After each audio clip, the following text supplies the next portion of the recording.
For this tutorial, we are on WhiteBox Learning looking at design specifications, specifically wall thickness. So I've created my car. I'm happy with the way my car looks. Throughout, you should be checking your outputs, your design specifications. However, I want to see where we're at right now. Go to design specifications, and I'm out on mass and I'm out on wall thickness. I always deal with mass last because that's the easiest. I'm going to start with wall thickness. So my minimum is 6 millimeters. First of all, what wall thickness is, I'll show you right now. And I have to more than double my wall thickness, but go to engineering.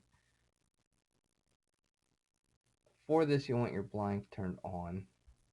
Turn your refined solid off and turn on your upper, lower, and top profiles. On the bottom right hand corner, I want to cycle views. I'll start here. What wall thickness is the distance between the hole for the CO2 cartridge and the actual outside of the car. So that's what the wall thickness is. That could be affected by all three views. So the lower profile, the upper profile, and the top profile. Let's take a look at the top here as well. Front's not what I'm concerned with. Here's my top. Okay, so looking at these, here is a point of concern that I may potentially be out on. Let's start there. So because that looks very close, again, if I go back to the left view, here we look good, and this does encompass the entire hole. So here I may be possibly too close. We'll see. Here looks like a pretty good distance, but anywhere around this hole, so on all three upper, lower, and top profiles, that could be out.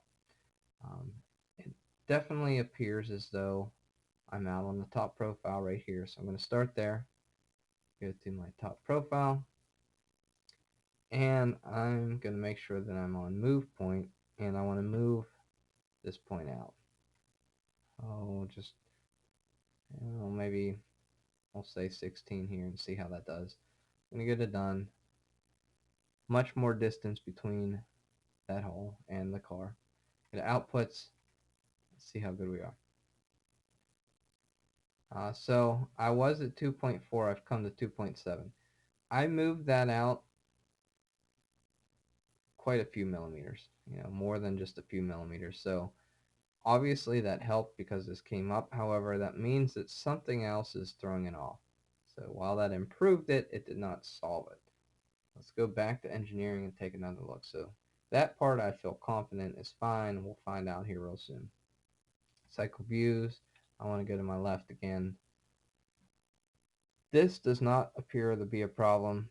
This distance is greater than this distance. So here's where I want to look now. So that's my upper profile. Go in the upper profile. And again, make sure you're on move point. And I'm going to move my point up. And we'll go back and check and see if that fixes the problem here. I'm just going to bring it straight up. Oh, I don't know, kind of just going with what I like as far as that goes, but we'll try that. This actually may increase my aerodynamics because it has more of that kind of tear shape at the end here. So I'm going to go with it, get it done. Always check your refined solid. See if you like the way it looks. I like the shape of that car, so let's go check outputs and see what that did. Design specifications. I notice here that I'm in on mass now. I'm still out on wall thickness. I brought that up pretty considerable amount. I could still be from the top profile, so that seems a logical place to look. I'm going to go back there and go to my top profile, and I'm just going to bring this point again. Make sure you're on move point. I'll bring this up just a tiny bit here. Done. Outputs. Let's see what we get. There we go. I'm in spec. I have a pretty decent weight. At this point, I would save my design. Always make sure you save your design. And I go to the competition, test it, see how well it does, and use that information to make further changes. So there you go, wall thickness.